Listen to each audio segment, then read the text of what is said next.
Good morning, kids. Today I will tell you the story of the Bible's Old Testament in just 5 minutes. So please pay attention to the characters and some details of the story as I will ask a few questions at the end of the story. All right, ready?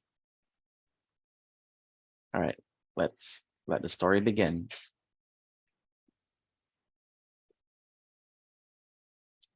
In the beginning, God created the universe and a planet called Earth. Humans were formed in God's image to continue God's work. But soon, humans decided we want to live our way, not God's. Selfishness and violence filled the world. So God started over with just one family. And God made a covenant with a man named Abraham. The land around you is now yours. Your family will be my blessing to the entire world. In just a few generations, they grew into a large nation named Israel. The Egyptians became fearful and forced the Israelites to be their slaves. Through a humble leader named Moses, God led the Israelites in the great exodus back toward the promised land along the journey. God gave laws and commands to help the Israelites follow God's ways. Finally, after 40 years of struggle and complaining in the desert, the Israelites arrived back home in the promised land. In victory, the people worshiped God, but soon after, they turned from God and lived their own rebellious ways. This became a pattern from generation to generation. Israel's greatest judge was Samuel. He followed God's ways and spoke for God as a prophet. He told Israel that God was the only king they ever needed, but they desired to be like the corrupt nations surrounding them and insisted, we want a human king who we can see to rule over us, just like the other nations.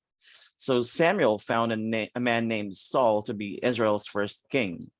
His reign began well, but before long, Saul stopped following God's ways and made many bad decisions. So Samuel told Saul, because you have turned your back on God, God has rejected you as a king. Samuel searched for the next king, led to a courageous young shepherd boy named David. When David grew up to be king, God blessed him and the Israelites greatly. But David was not perfect.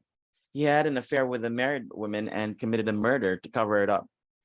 But deep inside, David always loved God and would return to living in God's ways. Known as a poet warrior, he wrote music to God called Psalms, heartfelt expressions of prayer, struggle, and thankfulness. After many years as king, David gave the throne to his son Solomon.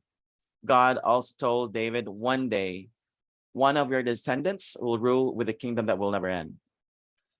Solomon succeeded his father David, becoming the richest king in Israel's history.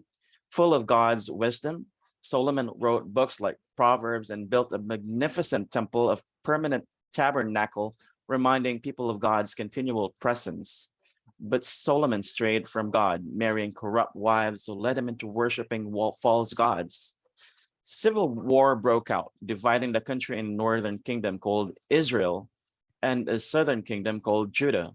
Soon, both of these kingdoms were led by corrupt kings who ignored God's wind during this time.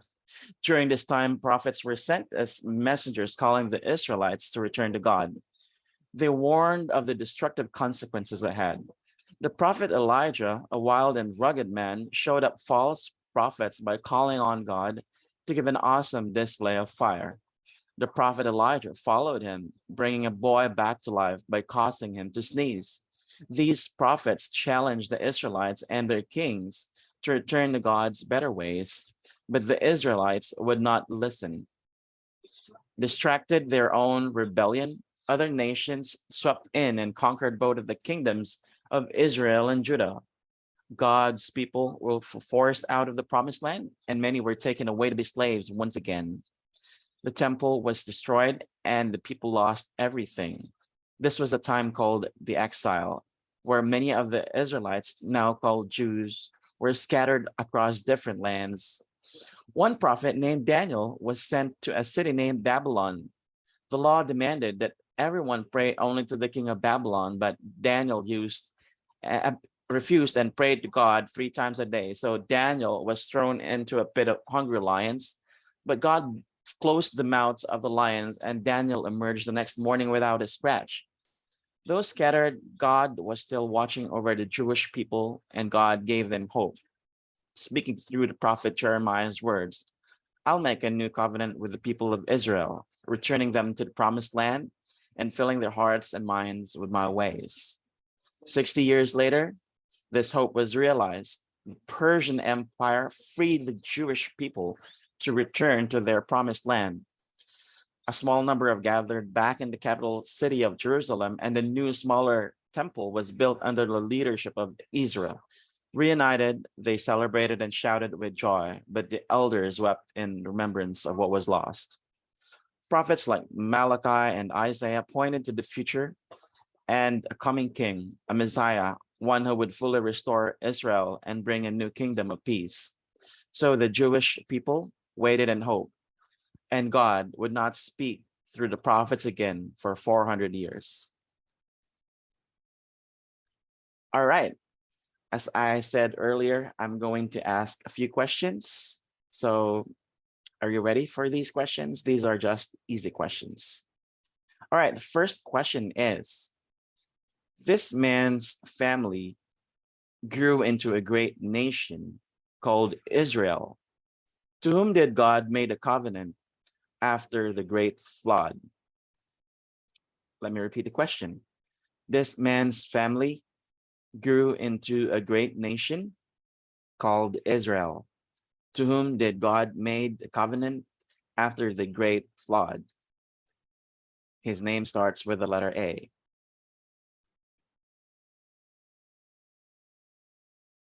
All right. Next question.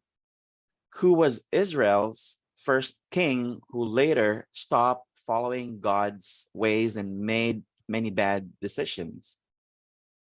Again, who was Israel's first king who later stopped following God's ways and made many bad decisions?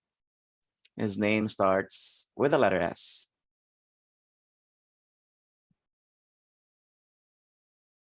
All right, next question. Who was the young shepherd boy who defeated a giant, which made him Israel's next king, but had an affair with a married woman and committed a murder to cover it up? He also wrote the book of Psalms. Again, who was the young shepherd boy who defeated a giant, which made him Israel's next king, but had an affair with a married woman and committed a murder to cover it up? He also wrote the book of Psalms. His first letter starts with the letter D. His first name starts with the letter D. Fourth question. Which prophet was thrown into a pit of hungry lions, but God did not let him be eaten alive, and so he was saved? Again, which prophet was thrown into a pit of hungry lions, but God did not let him be eaten alive, and so he was saved the next day? His name starts with the letter D. And the last question, how many years did God stay silent after he spoke to the prophets again? How many years did God stay silent after he spoke to the prophets again? All right, that'll be all. Hope you like this story, and God bless.